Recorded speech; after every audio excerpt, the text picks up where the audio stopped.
जगदम्बे भवानी। हे माँ, आप कृपा करो माँ, दया करो माँ, करुणा करो कल्याणी जगदम्बे भवानी। करुणा करो कल्याणी जगदम्बे भवानी।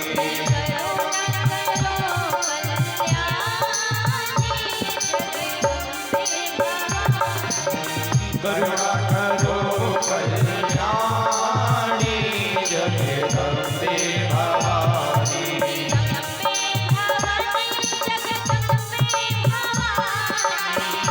जगदम्बे भवानी जगदम्बे भवानी।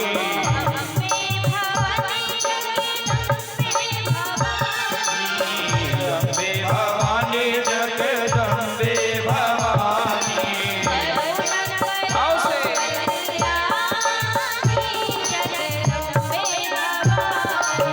करुणा करो कल्याणी जगदम्बे भवानी।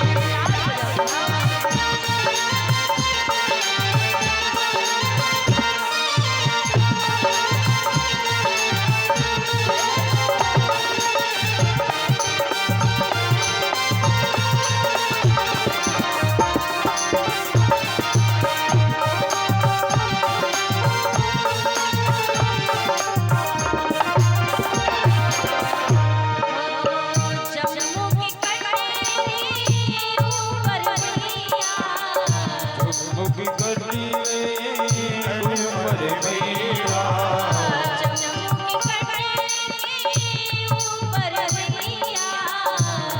मुखी करे मेरे ऊपर मेरा।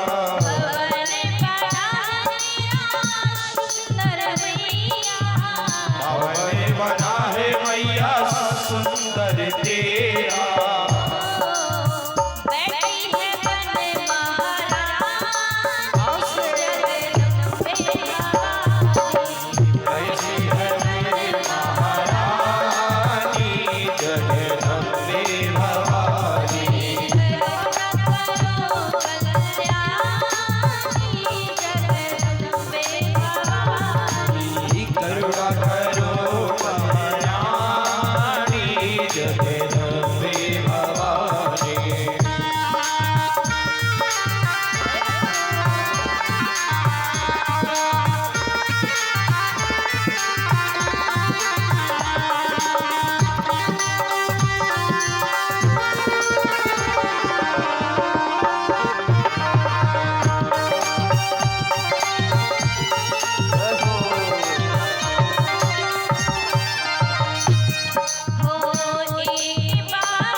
करुणा करो कल्याणी जगदम्बे भवानी।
बोले जगदम्बे भवानी की जय हो कृष्ण कन्हैया लाल की जय हो राधा गोविंद भगवान की जय हो।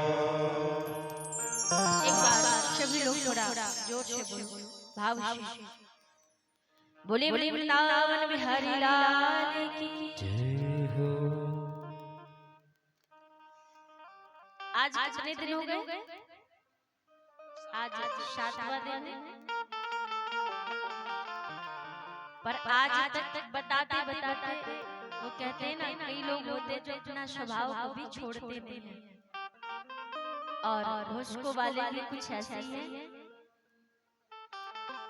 हमारे पास बुरा मत मानिएगा, एक सज्जन आए, बोले दीदी जी कथा सुनाइए, बस ये सोचकर सुनाइए कि अंधों की दुनिया में चश्मा बेच रहे हैं, जो खरीद ले वो अच्छी बात है, जो न खरीदे तो अच्छी बात है। तो देखिए कम से कम भगवान की कथा में भाव से बैठो और थोड़ा सा जब भी यहाँ से कुछ बोला जाए तो उसका उत्तर देना चाहिए।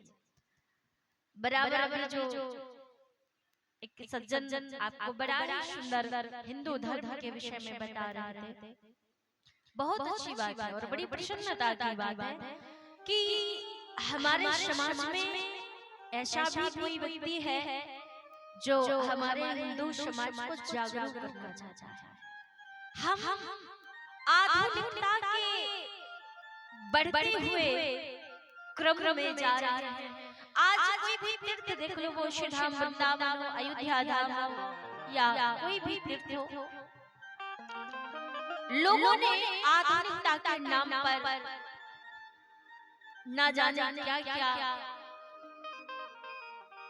जो वहां की प्राकृतिक सौंदर्यता थी अब वो नहीं बची।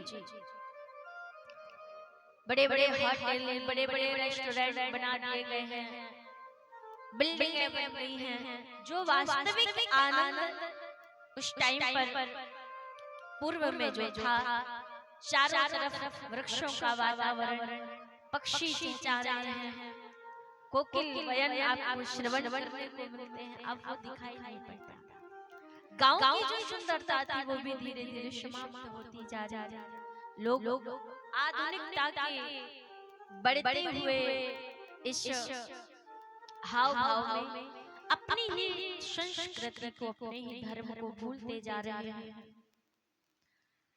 कई बार ये प्रश्न आता है हम लोगों के बीच में कि माताओं से कभी हम भी यही शब्द बोलते हैं कि अपने वस्त्र को, अपने वेशभूषा को सुधारो। लोग कहते हैं भैया हम तो यही वस्त्र धारण करेंगे, लोगों का दृष्टि खराब है। आज इतने सारे केसेस जो आते हैं, विचार करने की बात, कहीं ना कहीं केवल पुरुषों की गलती नहीं, महिलाएं जो कई अपने मनमानी करने वाली होती हैं, एक ही तरफ से गलतियां नहीं होती, उनका बस यही भाव रहता है कि पुरुषों से दृष्टि सुधारे। उसके साथ साथ में हम लोगों को अपनी वेशभूषा को भी तो सुधारना चाहिए। जब दोनों ही परस्पर मिलकर हम कार्य करते हैं, देखो समाज में दो ही हैं, एक तो स्त्री है, एक पुरुष है। बाकी तो जानवर, अगर कोई सोचे कि जानवर कहीं जाकर सद्भाव से कुछ ग्रहण करे तो जानवर कुछ करने वाले हैं, पशु तो पशु है। लेकिन हमने शायद पशुओं से भी ज्यादा गिरना सीख लिया है, पशुओं से भी ज्यादा गिरी हुई हमारी आदतें हो चुकी हैं। पशु कौन है? अरे खाना पीना भोजन सारे दिन पशुओं को, गाय को चारा या किसी भी जानवर को छोड़ दो, वो पक्षी भी अपने भोजन को लेकर आएगा। पक्षी अगर कोई ये कहे कि हम भैया मानव है, मनुष्य है, हम तो संतान हमारे घर में होती है, तो क्या पशुओं के घर में बच्चे नहीं होते? कोई कहे कि हम भी अनेक प्रकार पेट पालने के लिए सब कुछ करते हैं, भैया पेट ना होता तो ये अधर्म ना करते, ये पाप कर्म ना करते, ये जीव हत्या ना करते। याद रखना वो पशु भी कर सकते हैं, लेकिन एक मनुष्य ऐसा प्राणी है जिसको हम सुधार सकते हैं जीवन में। उसको कितना भी मूर्ख प्राणी हो, लेकिन कालिदास के जैसा मूर्ख भी अगर महाकालिदास महाकवि बन सकता है तो आप सब तो हम सब तो फिर भी ठीक। You are eating animals also eating. You are sleeping animals also sleeping. You have children, they have children. But model of the difference, animal and human life. क्या हमारे जीवन में अंतर क्या दिया भगवान ने? आपने देखा होगा पशु का शरीर एक लेवल पर होता है, उसका माइंड भी वही है, उसकी पीठ भी वही है, उसका पूरा शरीर एक लेवल पर होता है। लेकिन एक मनुष्य ऐसा प्राणी है, इस काली खोपड़ी वाले इंसान ने क्या नहीं किया? सोचो। आपने चंद्रमा पर जाकर प्लॉट खरीद लिया, मंगल ग्रह पर जाकर आपने और ऊपर से झंडा गाड़ के आते हैं और कहते हैं हमने मंगल पर विजय पाली, हमने चंद्रमा पर विजय पाली। नासा हो या कोई भी साइंस का कोई भी व्यक्ति हो, विजय जिस पर पाई जाती है, मुझे ये बताओ, क्या मंगल ग्रह आपका दुश्मन है? क्या चंद्रमा आपका शत्रु है जो आपने विजय पाली? विजय तो शत्रुओं पर पाई जाती है। पर हम बड़े अभिमान के साथ कहते हैं अरे विज्ञान ने ऐसा कर लिया, विज्ञान ने ऐसा कर लिया। क्या कर लिया विज्ञान ने? आज जो विज्ञान कर रहा है, कभी अपने शास्त्रों को, कभी पुराणों को खोल कर देखो। अगर आज जेंडर चेंज करने की बात आती है तो हमारे देवी भागवत में ऐसे कितने शब्द हुए। अगर आज मनोवेग से चलने की बात आती है, आप विमानों की बात करें तो भैया ना जाने कितने साल, कितने युग पहले ये मनोवेग से चलने वाले विमानों का सुंदर निराकरण हुआ। लेकिन आज का मनुष्य अभिमान में खोकर अपने ही धर्म को, अपनी ही संस्कृति को, जिन संत महापुरुषों ने इन कथाओं को लिखा है, उन संतों को हमने सुना नहीं है। बड़े बड़े आप अंग्रेज आए, विदेशी से लोग आए और यहाँ से हमारे वेदों को इंग्लिश में कन्वर्ट किया उन्होंने और उसी का अध्ययन किया और अध्ययन करके वही से चिकित्सा का प्रादुर्भाव किया। लेकिन हम अपने ही धर्म को रहकर अपने ही भाव में अंधविश्वास में डूबते जा रहे हैं। तो ये इस अंधविश्वास से और अपने आप को जागरूक करना है तो माँ भगवती के शरण में तो आना पड़ेगा, ये सत्संग तो करना पड़ेगा। बिन सत्संग विवेक न होई, बिना सत्संग के आप कितनी भी डिग्री प्राप्त कर लो, लेकिन जब तक अपने आप सारे जीवन मोबाइल चलाओ, पढ़ाई करो, लेकिन जो ज्ञान हमको इतने वर्ष बाद मिला, आज वही बच्चे जब माता पिता के पास बैठते हैं ना, तो माँ बाप के साथ आधा घंटा बैठने पर वो ज्ञान आपको मिल सकता है। पर आज का युवा अपने माता पिता के पास बैठकर कोई शिक्षा ले नहीं चाहता। बाहर दोस्तों में हम बैठते हैं, मित्रों में बैठते हैं, लेकिन वही माता पिता से दूरियां बनाते जा रहे हैं। आज जब से ये मोबाइल आया, घर में अगर 8 सदस्य हैं तो 8 ही घर में हैं, पर एक दूसरे के साथ नहीं है। एक साथ होते हुए भी अलग, उनके मन मिलते नहीं, उनके भाव मिलते नहीं, और यही मन मिलाने का कार्य करना है। जब धरती पर अनेक प्रकार की आदि व्याधि आती हैं, तो ऐसे ही यज्ञ का आयोजन होता है, ऐसे ही माँ भगवती की सुंदर कथाओं का आयोजन होता है, और तब जाकर ज्ञान यज्ञ के द्वारा उस माँ भगवती की ज्ञान की दीप्ति ज्योति प्रकाशित होती है। कल हम सभी ने बड़ा ही सुंदर चरित्र का रसपान किया। सत्यवादी हरिश्चंद्र, जिन्होंने अपने सत्य के पीछे सब कुछ त्याग दिया, किसी भी व्यक्ति का नाम इतिहास के पन्नों पर यूं ही नहीं छप जाता, उसके लिए बहुत कुछ खोना पड़ता है, बहुत कुछ करना पड़ता है। आज सत्यवादी हरिश्चंद्र की गाथाओं को हम श्रवण करते हैं, महान महान राजाओं की गौरव गाथाओं को हम रसपान करते हैं, मर्यादा पुरुषोत्तम राम की सुंदर कथाओं का रसास्वादन करते हैं, तो यूं ही नहीं करते हैं, क्योंकि उन्होंने जीवन में ऐसे कर्म किए, राम कृष्ण के जैसा जो उन्होंने अद्भुत ज्ञान प्रदीप्त कराया है। आज ऐसा कौन सा मनुष्य है जो नहीं चाहता कि हमारे घर में पुत्र कैसा हो? किसी भी व्यक्ति से पूछो, भैया आप कैसा पुत्र चाहते हैं, तो कैसा बोलेंगे? राम के जैसा। भैया पुत्र कैसा चाहते हो? बोले राम के जैसा। अच्छा, भाई कैसा चाहते हो? अगर जीवन में राम जी के जैसा भाई मिल जाए तो कल्याण होगा कि नहीं? फिर कहीं भटकने की आवश्यकता पड़ेगी। और पति कैसा चाहते हो? हर माँ बेटी अगर यही भाव तो यही होना चाहिए, हर माता पिता का भाव यही होता है कि भैया हमको अगर दामाद भी मिले तो कैसा मिले? राम के जैसा।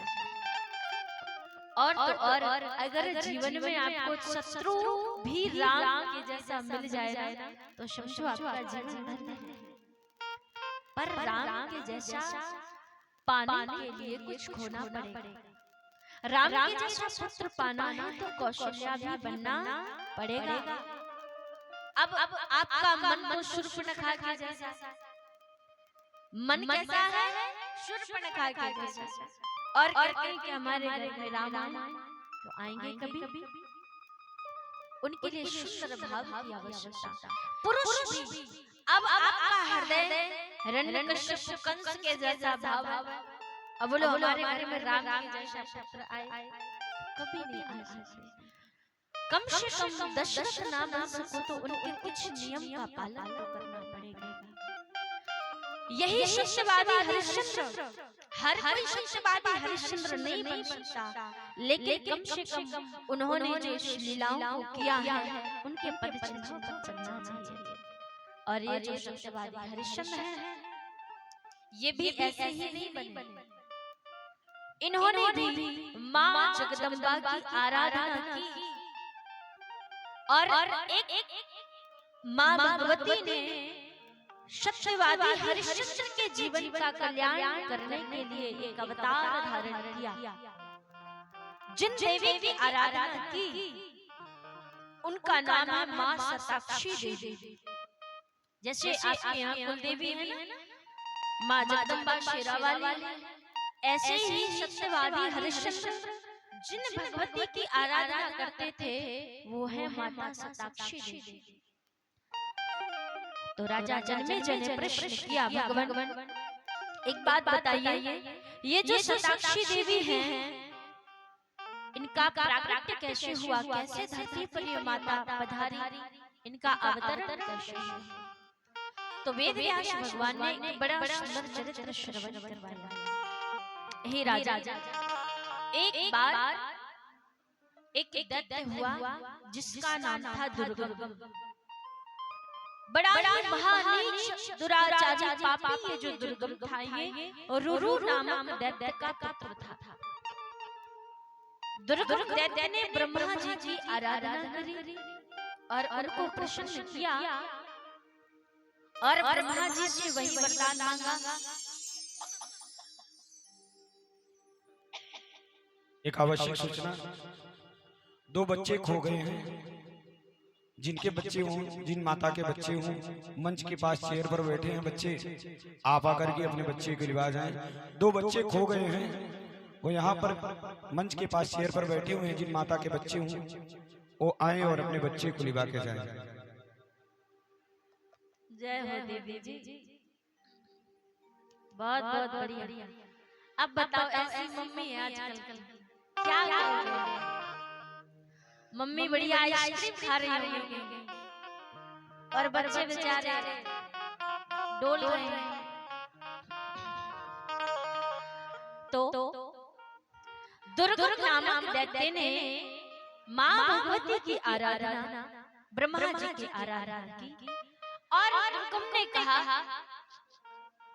कि ब्रह्मा जी मैं अमर हो जाऊं, मुझे ऐसा वरदान दीजिए। ब्रह्मा जी ने कहा मैंने वही बार बार कहा, आया है सो जाएगा, राजा रंग फकीर। याद रखना, जो संसार में केवल जोड़ने में और कमाने में लगे हैं, जिनको भजन से कोई मतलब नहीं, वो याद रखना। एक बड़ा ही सुंदर राजा था, इतिहास में आपने पढ़ा होगा, महाराज विश्व विजेता सिकंदर, सुना है ना? सिकंदर ये बड़ा अद्भुत राजा था और इस सिकंदर ने सबसे कम उम्र में विश्व विजय अभियान का प्रारंभ किया और सचमुच उसने किया भी। मात्र 23 वर्ष की आयु तक उसने पूरे भारतवर्ष पर अपना नियंत्रण कर लिया, पूरे विश्व पर अपना नियंत्रण कर लिया। लेकिन जानते हो एक बार वो सिकंदर भ्रमण करते करते संत के पास आया। थोड़ा ध्यान से सुनिएगा। संत के पास आया तो संत बढ़िया धूप में लेटे हुए थे, विश्राम कर रहे थे। सिकंदर ने कहा मैंने बहुत नाम सुना है तुम्हारा, बड़े अद्भुत और बड़ा आपका ज्ञान अद्भुत है। आप चाहो तो मैं आपके बगल में बताऊं मैं क्या सेवा कर सकता हूं आपकी। तो संत ने सामने वो खड़ा हो गया, तो संत ने कहा मेरी सेवा क्या ही करोगे, एक ही काम कर दो कि सामने से बढ़िया धूप अच्छी आ रही है, थोड़ा हट जाओ तो ये धूप बढ़िया सी मिलती रहे, बस यही सेवा करो और कुछ। सिकंदर बगल में बैठ, तो बगल में एक गिलास रखा हुआ था। सिकंदर ने कहा कि महाराज मैं चाहता हूं कि मुझे जीवन में शांति कैसे मिलेगी। उन्होंने कहा जीवन में तुमने ये प्रण ले रखा है कि मैं केवल और केवल पूरे विश्व का राजा बन जाऊं, पूरे भारतवर्ष का राजा बन जाऊं, और जब तक जीव के मन में कामना है उसके जीवन में कभी शांति मिल ही नहीं सकती।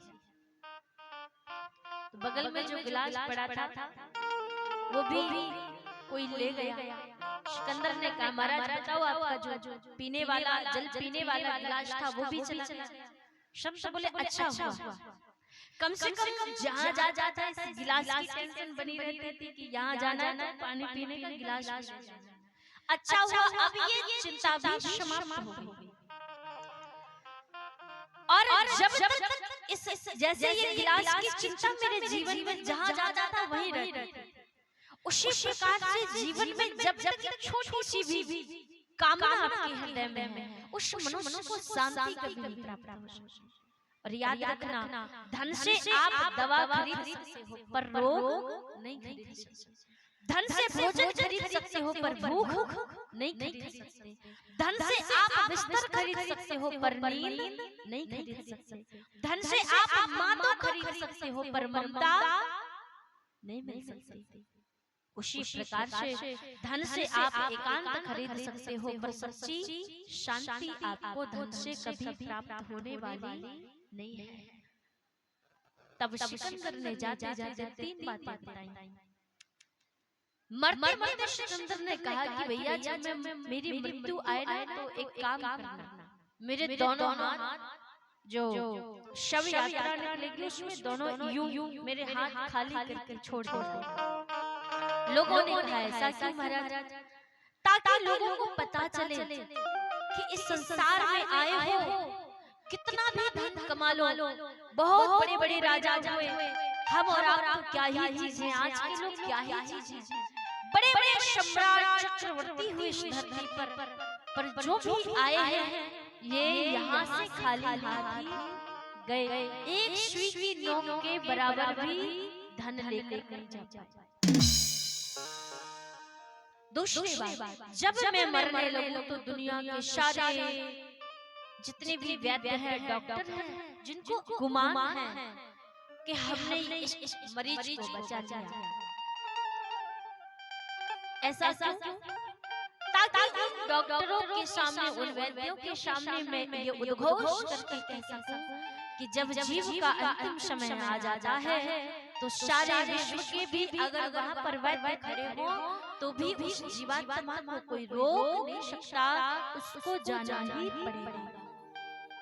तीसरी बात, जब मैं जाऊं तो मेरे अंतिम यात्रा, शव यात्रा, जहां से जिस मार्ग से गुजरे, मैंने जितना धन लूटा है, राजाओं से छीना है, वो सब धन मेरे उस शव यात्रा के मार्ग पर बिछा देना, ताकि लोगों को पता चले कि कितना बेईमानी करोगे, कितना झूठ बोलकर अर्जन करोगे। जब जाओगे तो सब यहीं पर पड़ा रह जाएगा और दुनिया का सत्य यही है। आपकी जब मृत्यु होगी, आपके कपड़े जितने भी घर में हैं, वस्त्र जितने भी घर में हैं, आपके परिवार वाले वो सब नदी में विसर्जन कर देंगे। पर भैया, जिस व्यक्ति की मृत्यु हुई है, उसी व्यक्ति के द्वारा कमाया गया धन, वस्त्र अगर घर में छूट गए ना तो लोग कहेंगे ये अपशकुन होता है, इसको सब विसर्जन कर।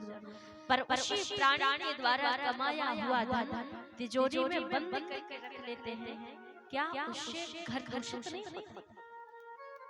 उसी मनुष्य की दौलत आप घर में रखे हैं, पर उस दौलत के द्वारा आपका मन कभी विकृत नहीं होता। इसीलिए महाराज, 4 दिनों की प्रीत जगत में 4 दिनों के नाते हैं। 4 दिन का ये मेला है। इन 4 दिनों में जो समय मिला है उसमें भगवान का ध्यान अवश्य करना चाहिए। यही ब्रह्मा जी दुर्गम दंत से बता रहे हैं, भैया इस संसार में जो आया है उसको मरना ही है, इसलिए बार बार अमरता का वरदान मत मांगो, कुछ और मांगो।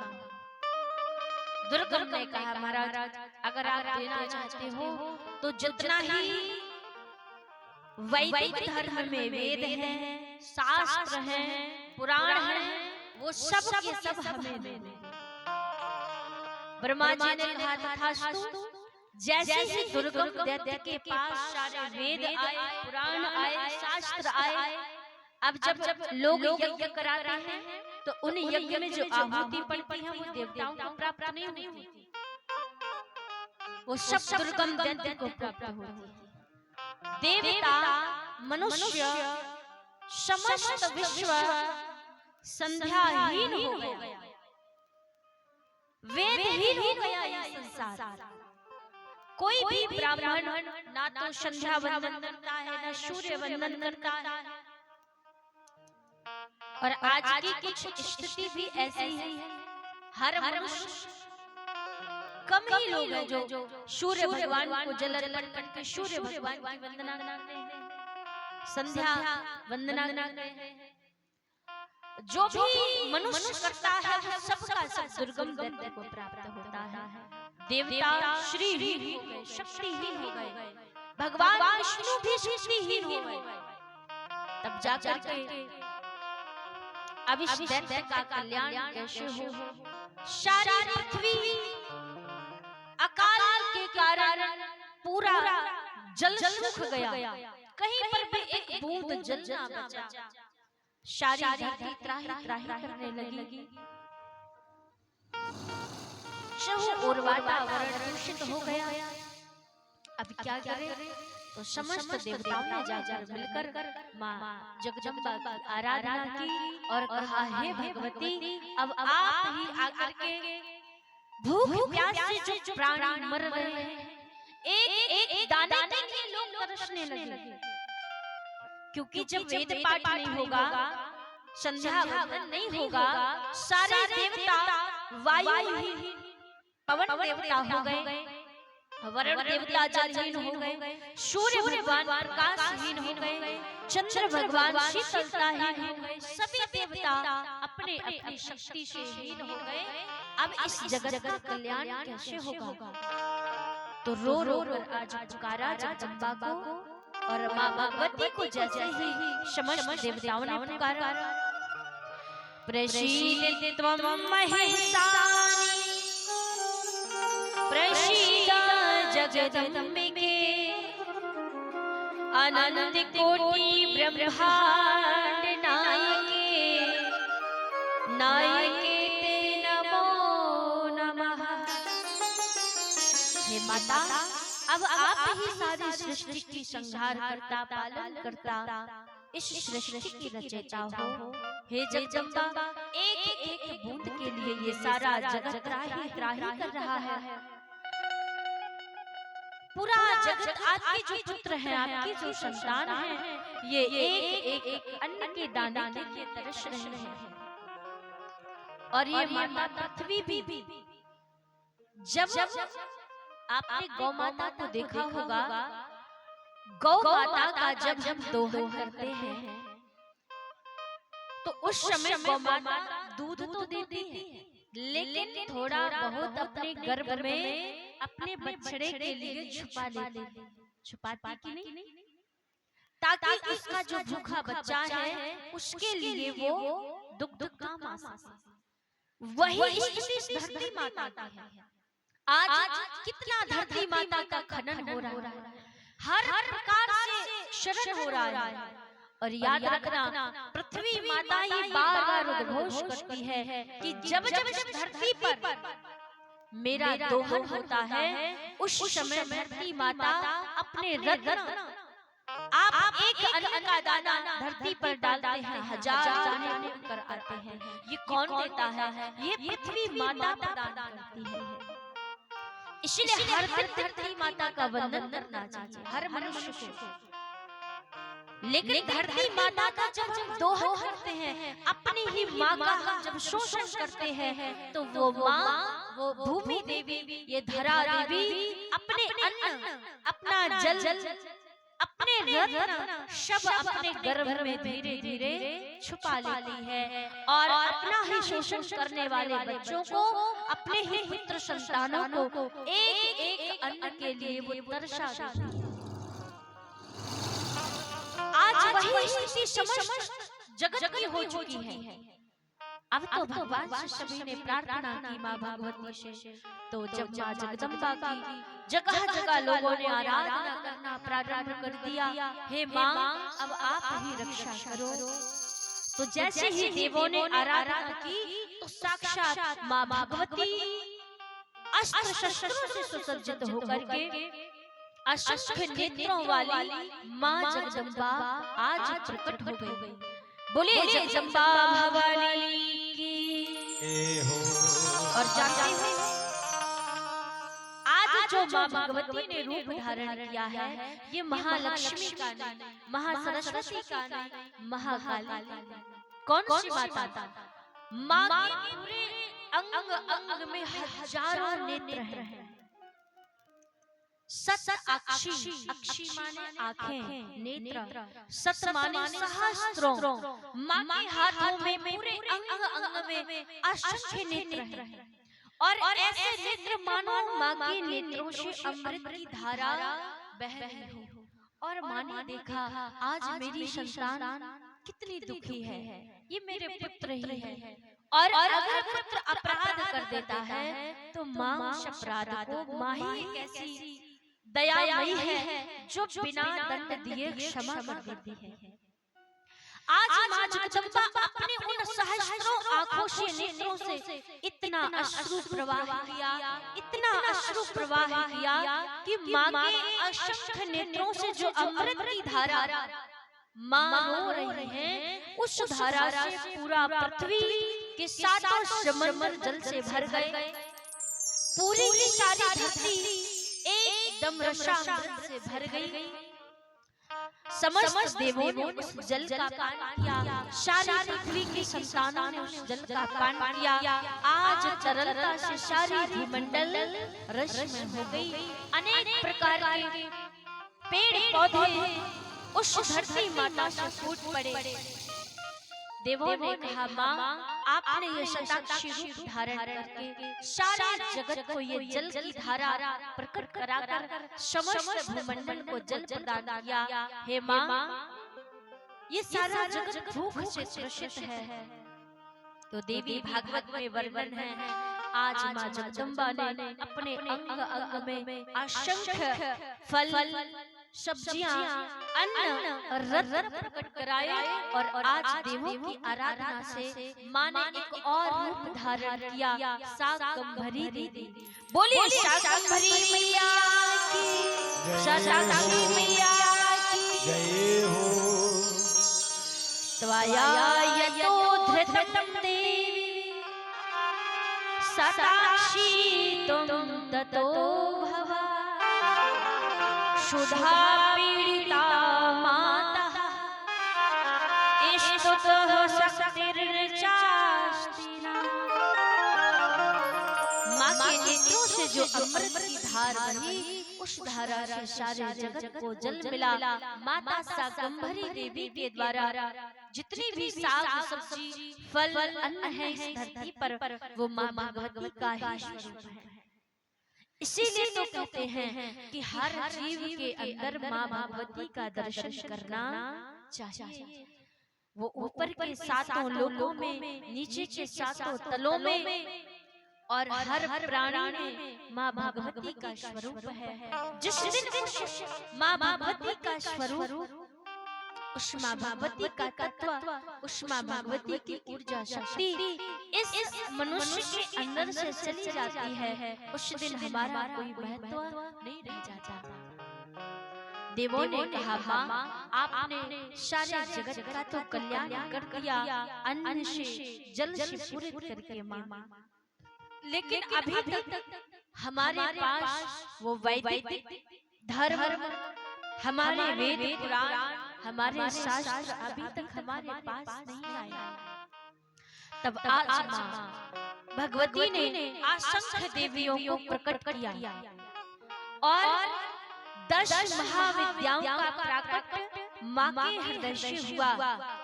छिन्नमस्तिका, बगलामुखी, अनेक प्रकार की जो माँ की 10 महाविद्याएं हैं, आज माँ के हृदय से वो प्रकट हुई और कहा, हे देवी बताओ क्या आज्ञा है। आज असंख्य सेना को लेकर आया दुर्गम दैत्य और 64 योगिनियों के द्वारा 10 महाविद्याओं के द्वारा उन माँ भगवती ने आज्ञा दी कि इस दुर्गम दैत्य की समस्त सेना का रक्तपान करो। सेना का सुंदर आज उन समस्त शक्तियों ने इस प्रकार से खंडन किया, उनका रक्तपान किया। आज माँ भगवती ने उस दुर्गम दैत्य को अपनी असंख्य भुजाओं के द्वारा सहस्त्रों बाण छोड़े, फिर भी जब वो दुर्गम दैत्य नहीं मरा तो माँ भगवती ने अपनी सुंदर खड्ग को उठाया और असंख्य शरों का संधान करके उसके हृदय पर वो बाणों का संधान किया और सदा सदा के लिए वो दुर्गम दैत्य अपने प्राणों से हीन हो गया। बोलिए दुर्गे मैया की जय हो। माँ जगदम्बा ने दुर्गम दैत्य का वध किया। आज हम सब माँ भगवती को बुलाते हैं दुर्गा, तो समस्त देवताओं ने माँ भगवती से कहा, हे माँ तुमने दुर्गम दैत्य का वध किया है, इसलिए आज से हम आप सभी को आपको माँ दुर्गा के नाम से पुकारेंगे। जो व्यक्ति दुर्गा नाम का स्मरण करेगा, अपने मुख से दुर्गा शब्द बोलेगा, उच्चारण करेगा, जिस प्रकार से माने दुर्गम दैत्य के उद्धार के लिए असंख्य शक्तियों का प्रकट कराया और उसका कल्याण किया और समस्त देवताओं को शांति मुक्त किया, शांति भाव में रखा, उसी प्रकार से जो व्यक्ति दुर्गम दैत्य का वध करने वाली माँ दुर्गा नाम का उच्चारण करेगा, उसके जीवन के सारे कष्ट दूर हो जाएंगे। ऐसा माँ भगवती का उद्घोष हुआ। बोले दुर्गा मैया की, शताक्षी मैया की, जगदम्बा भवानी की। आइए ऐसी माँ दुर्गा का हम सभी लोग आवाहन करेंगे।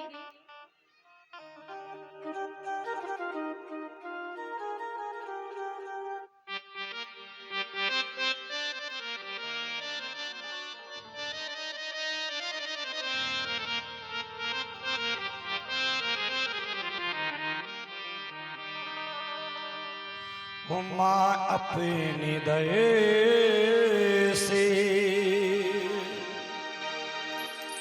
माँ अपनी दया से अब तो न टालो, गिरा जा रहा हूँ, उठा लो उठा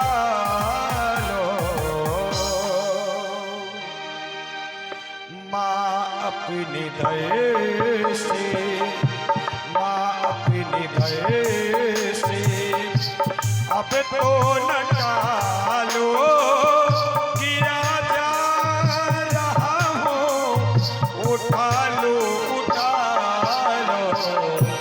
माँ अपनी दया से गले से लगा लो, माँ अपनी दया से अब तो न टालो, गिरा जा रहा हो, उठा लो माँ अपनी दया से।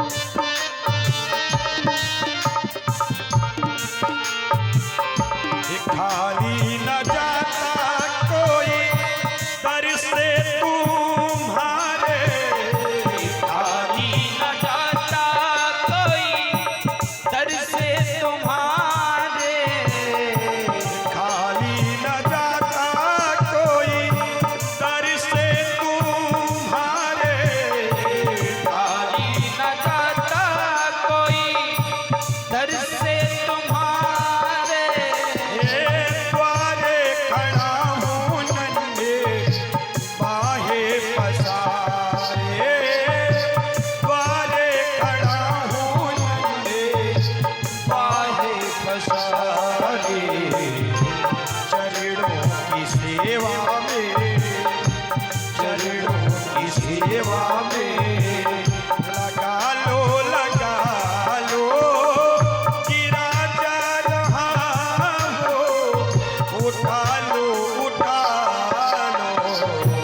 माँ अपनी दया से अब तो न टालो, गिरा जा रहा हो, उठा लो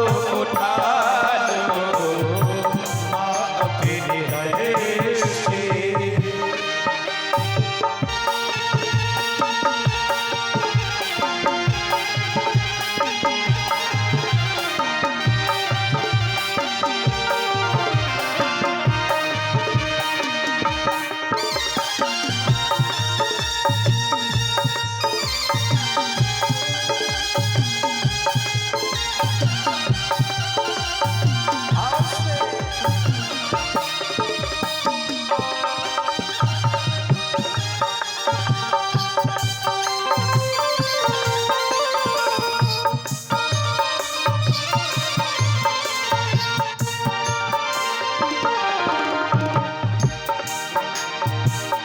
नहीं टूट पाएगा दुनिया का बंधन, नहीं टूट पाएगा,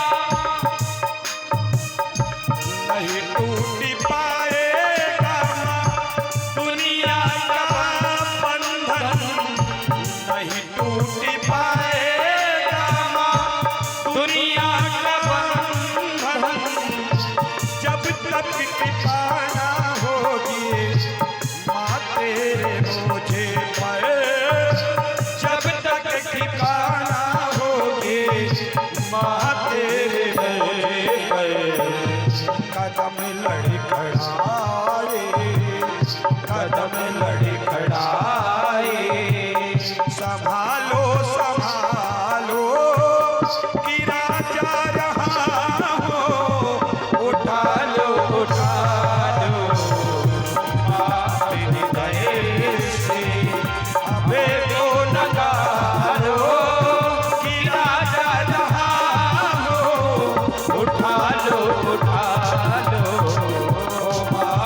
हृदय से अबे तो न डालो गिरा जा रहा हो, उठा लो उठा लो। बोले जगदम्बा भवानी की जय हो, बांके बिहारी लाल की जय हो। एक बार जोर से बोलो सभी लोग, बोले शेरा वाली मैया की जय हो। माइक में नहीं बोलना। बोले हनुमान जी महाराज की। यहाँ वाले किस लिए आते हैं? आज पता है हमको एक बड़ी अच्छी खबर भी लगी। यहाँ पे लोग चंदा भी तब देते हैं जब ये लोग पहले शर्त लगा लेते हैं। आज कौन सी दीदी भजन गाने आएगी, आज कौन सा फंक्शन होगा, मतलब इसी के लिए आप लोग आते हैं और इसके अलावा कोई इंटरेस्ट नहीं। तो इनका पेमेंट भी बाद में आता, पहले क्लियर कर लेते हैं 27 तारीख को कौन आएगा, 28 को कौन आएगा। तो अच्छी बात है, सुनना चाहिए, सब कुछ सुनना चाहिए, लेकिन अच्छी बातों को ग्रहण भी करना चाहिए। 3 साल से सुन रहे बराबर,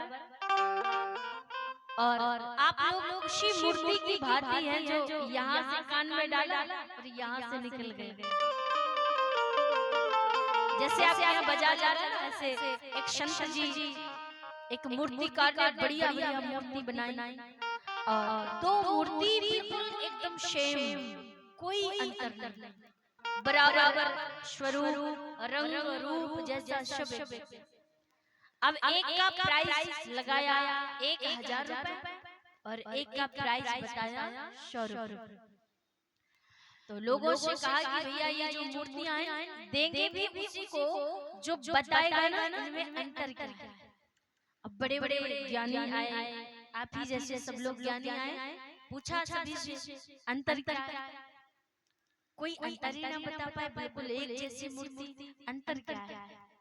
तो उस समय साधु महात्मा पधारे, उन्होंने कहा हम बताते हैं अंतर क्या है।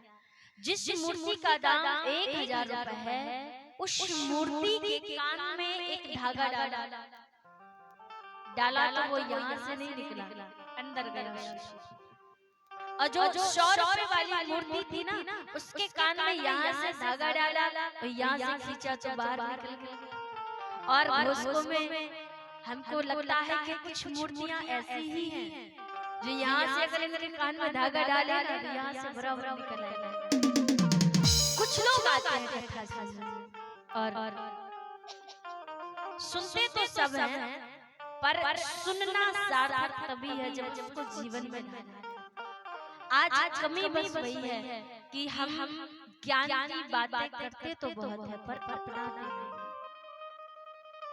लोगों को बोलना ज्यादा अच्छा लगता है, सुनना कम अच्छा लगता है। इसीलिए जो सुना है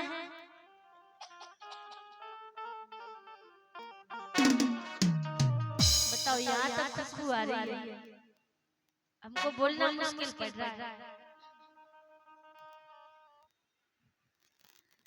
क्या बन रहा है भैया, पता लगा इतना मिर्ची डाली कि यहाँ तक आ गया।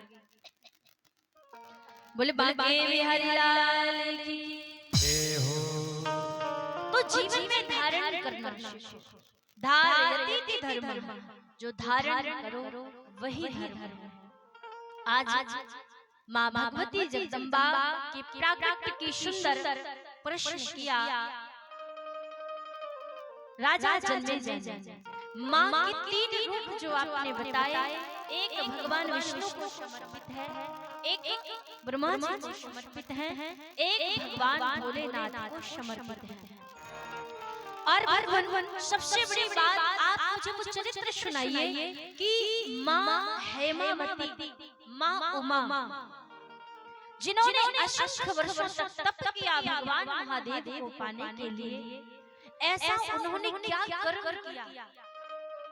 कथा तो यूं आती है कि दक्ष महाराज की पुत्री बनकर वो सती महारानी बनकर के आई और पिता के यज्ञ में ही उन्होंने अपना देह त्याग कर दिया। ऐसा क्या अपराध किया राजा दक्ष ने? अपराध यही किया कि जीवन में जब अभिमान आ जाता है तो फिर वहां पर उद्धार बड़ा मुश्किल हो जाता है। राजा दक्ष ने भगवान शिव का अपमान करने के लिए एक बहुत बड़ा यज्ञ का आयोजन किया। भगवान समस्त देवताओं का आवाहन किया, लेकिन भगवान शिव को उस यज्ञ में स्थान नहीं दिया। और भगवान नारायण कहते हैं, बड़े अधिकार दक्ष जब पावा, अति अभिमान हृदय तब आवा। जैसे ही दक्ष को प्रजापति का पद मिला, उसके मन में अभिमान आ गया और उस अभिमान के कारण भगवान शिव से उसने बदला लिया और सभी को निमंत्रण दिया उस यज्ञ में, पर अपनी ही पुत्री को और अपने ही दामाद को बुलाया। आकाश मार्ग से देव जाने लगे तो दुम्बियां नगाड़े बजाते हुए कि दक्ष के यहाँ यज्ञ में जाना है। माता सती ने देखा, बोले स्वामी एक बात बताओ, ये सब विमान जा कहाँ रहे हैं? दक्ष के यहाँ पर जा रहे हैं, पर मेरे पिता के यहाँ पर यज्ञ हो रहा है, इतना बड़ा आयोजन हो रहा है और मेरे पिता ने मुझे नहीं बुलाया, ऐसा कैसे हो सकता है? भगवान महादेव ने बहुत समझाया, हे देवी, 3 जगह पर बिना बुलाए जाना चाहिए। कभी भी किसी भी जगह पर स्थान पर बिना बुलाए नहीं जाओ। जहाँ पर आपका सम्मान ना हो वहाँ जाना नहीं चाहिए। जहाँ आपकी बात को कोई सुनने वाला ना, वहाँ पर ज्यादा बोलना नहीं चाहिए। ऐसी जगह पर बोलना व्यर्थ है। आप आपके बच्चे ही क्यों ना हो, अगर वो आपकी बात का आदर नहीं करते, आपकी बात का अनुसरण नहीं करते, तो ऐसे समय पर चुप रहना ही श्रेष्ठ है। जहाँ सम्मान ना हो नहीं जाना चाहिए। 3 स्थान छोड़, पिता का घर, मित्र का घर और गुरु का घर।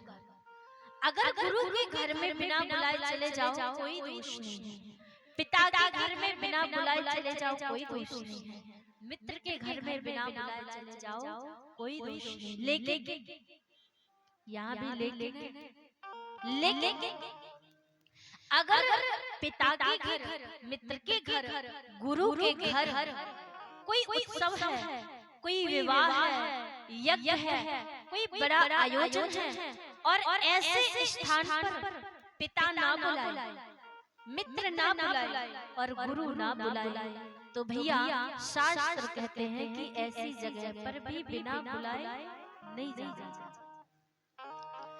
सती महारानी को बहुत समझाया भोलेनाथ ने, लेकिन नहीं मानी, क्योंकि पिता का घर है। जबरदस्ती 20,000 शिव गणों को लेकर सती महारानी अपने पिता के यज्ञ में पहुंची। पर बाबा तुलसीदास जी कहते हैं, आवत ही हर से नहीं, नैन नहीं सने, तुलसी कहा न जाए, चाहे जनवर से। जहाँ पर आपके जाने पर प्रसन्नता ना हो, आपका स्वागत ना हो, सामने वाले की आंखों में ओझ ना हो, ऐसे स्थान पर जाना व्यर्थ बेकार है। वहाँ पर सोना चांदी क्यों ना बरस रहा हो, लेकिन ऐसे स्थान पर कभी नहीं जाना चाहिए। सती महारानी पहुंची, देखा सभी ने बड़ा उपहास किया, लेकिन अपना अपमान तो सती महारानी सह गई, लेकिन अपने पति का अपमान वो सहन नहीं कर पाई। चारों तरफ देखा कि पिताजी ने यज्ञशाला तो बनाई बड़ी सुंदर, लेकिन उस यज्ञ में भगवान शिव का स्थान नहीं है कहीं पर। सारे देवता विराजमान हैं, समस्त ऋषि विराजमान हैं, गंधर्व मुनि नाग किन्नर सब यज्ञ में विराजमान हैं, पर भगवान शिव का कोई स्थान नहीं। आज माँ जगदम्बा माँ सती के हृदय में बड़ा दम हुआ। शिव द्रोही ममदास कहावा, सो नर मोहि सपने नहीं भावा। भगवान नारायण भी कहते हैं, जो व्यक्ति भगवान शिव से द्रोह करने वाला है और अगर वो ये कहे कि मैं वैष्णव हूँ, तो वो कभी वैष्णव बन ही नहीं सकता। सच्चा भक्त वही है, सच्चा विष्णु का आराधक वही है, जो भगवान शिव की भी सेवा करता है, शिव की भी पूजा करता है। इसीलिए तो कहते हैं, हर सनातन धर्म को मानने वाले के घर में, हर हिंदू के घर में पंच देवों की पूजा अवश्य होनी चाहिए। पंचदेव पहले तो सूर्य नारायण भगवान, सूर्य नारायण की भगवान हर किसी के घर में पूजा होनी चाहिए। गणेश भगवान शंकर, माँ भगवती और भगवान विष्णु, इनकी पूजा हर घर में, हर वैष्णव के घर में होना ही चाहिए। हर वैष्णव के घर में, हर सनातनियों के घर में इन पंच देवों का आवाहन हर दिन होना चाहिए। शिव द्रोही ममदास कहावा, सो नर मोहि सपने नहीं भावा। आज माँ जगदम्बा ने उद्घोष करके कहा, अरे सभासदों, इस सभा में जितने भी नाग मुनि देवता किन्नर सभी जितने भी जन पधारे हैं, जिसने भगवान शिव की निंदा की है, सुनी है, आज उन सभी को मैं सकल दंड अवश्य दूंगी। कहा सुनो सभासद सकल मुनिंदा, कही सुनी जिन शंकर निंदा। जिसने भगवान शिव की निंदा की है, आज माँ भगवती ने उसी यज्ञशाला में अपनी योगाग्नि के द्वारा, जिस दक्ष के द्वारा मेरा ये शरीर जन्मा है, उस दक्ष की मैं संतान हूँ, उस दक्ष की मैं पुत्री हूँ। ऐसे दुष्ट अभिमानी पिता की संतान कहलाने से अच्छा है कि मैं इस देह को जलाकर भस्म कर दूं जो शिव का निंदक है। और आज माँ भगवती ने अपने अंगुष्ठ के द्वारा योगाग्नि को प्रकट किया और उस योगाग्नि के द्वारा उसी यज्ञ कुंड में अपने देह को भस्म कर दिया। चारों दिशाओं में हाहाकार मच गया। उस यज्ञशाला में 20,000 जो शिवगण गए थे, कितने शिवगण उसी यज्ञशाला में माँ जगदम्बा के साथ भस्म हो गए। कुछ दौड़े दौड़े भगवान शिव के पास गए, हे नाथ अनर्थ हो गया, अनर्थ हो गया। क्या हुआ? माँ जगदम्बा माँ सती हमारे मध्य में से आज उन्होंने क्रोधाग्नि के द्वारा अपने देह को ही हे प्रभु योगाग्नि में प्रज्वलित कर लिया। जैसे ही देवाधिदेव महादेव ने सुना, उस माँ भगवती की उस शक्ति के जैसे ही जाने का समाचार सुना, आज भगवान शिव ने अपने जटाओं को एक उखाड़ा और इस धरती पर पटका, तो वहां से साक्षात वीरभद्र और भद्रकाली प्रकट हो गए। हाहाकार मचा दिया और दौड़ पड़े दक्ष के यज्ञ को ध्वंस करते हैं। जितने भी वहां पर देवता मुनि बैठे हैं, किसी की दाढ़ी उखाड़ दी, किसी का सिर धड़ से अलग कर दिया, किसी की केस उखाड़ कर फेंक दिए, उस यज्ञ को विध्वंस कर दिया। और तो और जिस दक्ष ने ये अभिमान भरा मैं शब्द जिसके मुख से उच्चारण हुआ, आज वीरभद्र के द्वारा उस दक्ष का शीश उसी यज्ञ कुंड में भस्म कर दिया। आज देवाधिदेव महादेव पहुंचे, समस्त देवतागण आराधना करने लगे कि अगर आज महाकाल का महारौद्र रूप प्रकट हो गया तो ये धरती रसातल को चली जाएगी। उस महातांडव के द्वारा ये सारा भूमंडल विलुप्त हो जाएगा, प्रलय आ जाएगा। इसलिए महादेव को रोको, पर रोके कैसे? जो सबसे ज्यादा अपनी शक्ति से प्रेम करने वाले हैं इस जगत में, उस महादेव ने माँ सती के उस देह को देखा जो मृत और जला हुआ पड़ा था। दुनिया में शायद ही कोई इतना प्रेम करने वाला जितना भोलेनाथ माँ सती से अपनी अर्धांगिनी से प्रेम करते हैं। उस देह को भोले बाबा ने उठाया और हृदय से लगाकर रोते हुए विलाप करते हुए कैलाश पर्वत की ओर प्रस्थान किया। देवों ने कहा, सोचो इस संसार में जो कामदेव को भस्म करने वाला है, जो काम का नाश करने वाला है, जो मोह नष्ट करने वाला, आज वो इतना प्रेम के वशीभूत हो गया कि माँ की मृत देह को भी नहीं छोड़ सकते। ऐसा ना हो इस मृत माता सती के देह को देखकर भगवान का क्रोध फूट पड़े। इस क्रोध को शांत कराओ और भगवान शिव के हाथों में माँ भगवती का जो स्वरूप है चक्र सुदर्शन को भगवान विष्णु ने आदेश दिया और कहा कि इस प्रकार से माँ भगवती के अंगों का विभाजन करना है कि बाबा भोलेनाथ को भान ना हो कि उनकी शक्ति का जो देह है उनसे दूर हो रहा है। और सुदर्शन चक्र के द्वारा माँ सती के अंगों को एक एक करके काट दिया गया और इस धरती पर, इस समस्त भूमंडल पर जहाँ जहाँ माता सती के अंग गिरे हैं, उन्हीं अंगों के गिरने वाले स्थान को हम सभी लोग शक्ति पीठों के नाम से जानते हैं। माँ भगवती सती के शरीर को, देह को 51 भागों में गिराया।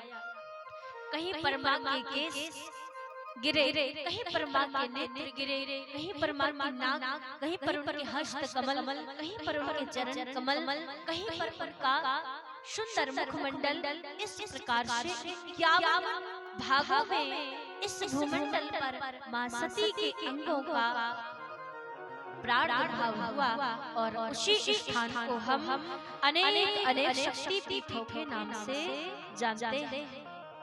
अब 51 शक्ति पीठों का नाम और स्थान हम बताएंगे तो समय बहुत हो जाएगा और इसका वर्णन, इनकी चर्चा हम कल करेंगे। आइए सुंदर एक माँ सती का प्यारा सा भाव, माँ जगदम्बा की आराधना और उसके बाद हम सुंदर आरती का दर्शन करेंगे। बोलिए जगदम्बा भवानी की जय हो, शशि महारानी जय की, देवाधिदेव महादेव की जय हो।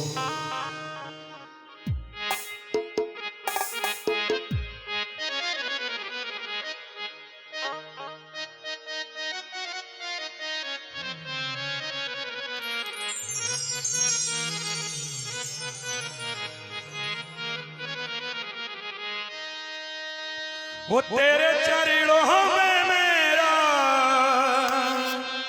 ठिकाना रहे, तेरे चरणों में मेरा ठिकाना रहे। जो भी देखे, जो भी देखे, जो भी देखे मुझे दीवाना करे, जो भी देखे मुझे दीवाना करे, जो भी देखे मुझे दीवाना करे, जो भी देखे मुझे दीवाना करे, जो भी देखे मुझे दीवाना करे। वो तेरे चरणों में मेरा ठिकाना रहे, तेरे चरणों में मेरा ठिकाना रहे। जो भी देखे, जो भी देखे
में पागल दीवाना नचैया कहे, लोग पागल दीवाना नचैया कहे, लोग पागल दीवाना नचैया कहे, चाहे मुझको गवैया बजैया कहे, चाहे मुझको गवैया बजैया कहे, बड़े भक्तों में ताली बजैया कहे, बड़े भक्तों में ताली बजैया कहे, बड़े भक्तों में ताली बजैया कहे, बड़े भक्तों में ताली बजैया कहे, मेरे बाड़ी पे तेरा तराना रहे, मेरे बाड़ी पे तेरा तराना रहे, जो भी देखे,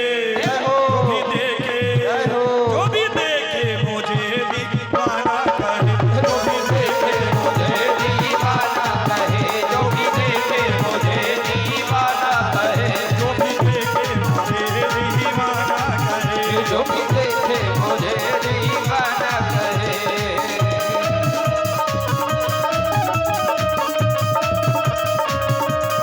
हरि बोल श्री राधे।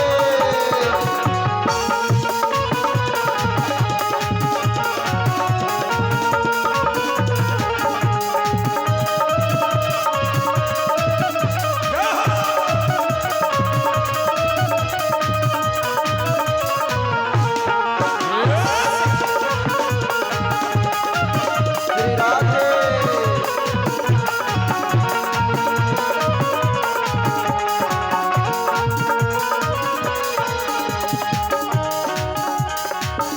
मंदिर में रहती हो माँ,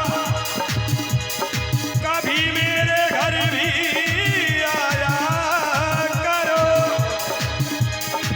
हे माँ मंदिर में रहती हो, कभी मेरे घर भी आया करो, हम रोज तेरे घर आते हैं, कभी आप भी मेरे घर आया करो, कभी आप भी मेरे घर आया करो, मेरी यारी को मशहूर कर दीजिए, मेरी यारी को मशहूर कर दीजिए, मशहूर कर दीजिए, मेरी यारी को मशहूर कर दीजिए, सारे रंजो आलम दूर कर दीजिए, सारे रंजो अलम दूर कर दीजिए, वो सारे रंजो आलम दूर कर दीजिए, सारे रंजो अलम दूर कर दीजिए, जब मस्ती का मद मस्त भर दीजिए, जब मस्ती का मद मस्त भर दीजिए, जब मस्ती का मद मस्त भर दीजिए, जब मस्ती का मद मस्त भर दीजिए। एक बात तो है, आप लोग कुछ नहीं कर सकते तो तालियां तो बजा ही सकते हैं ना। एक बार भाव से क्या बात है। जब मस्ती का मद मस्त भर दीजिए, जब मस्ती का मद मस्त भर दीजिए, जब मस्ती का मद मस्त भर दीजिए, जब मस्ती का मद मस्त भर दीजिए, तेरे मंदिर को जगमगाना कहे, तेरे मंदिर को जगमगाना कहे, जो भी देखे मुझे दीवाना कहे, जो भी देखे मुझे दीवाना कहे, जो भी देखे मुझे दीवाना कहे, वो तेरे चरणों में मेरा ठिकाना रहे, तेरे चरणों में मेरा ठिकाना रहे, जो भी देखे जो भी देखे मुझे दीवाना करे, जो भी देखे मुझे दीवाना कहे, जो भी देखे मुझे दीवाना कहे, जो भी देखे मुझे दीवाना करे, जो भी देखे मुझे दीवाना कहे, जो भी देखे मुझे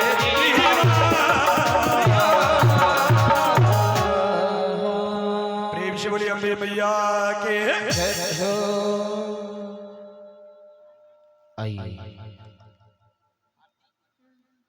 आइए भगवान की सुंदर आरती करें मैया रानी की। सभी लोग अपने यथार्थ स्थान पर खड़े हो जाएं। भगवान की आरती होने जा रही है, सभी लोग खड़े हो जाएं।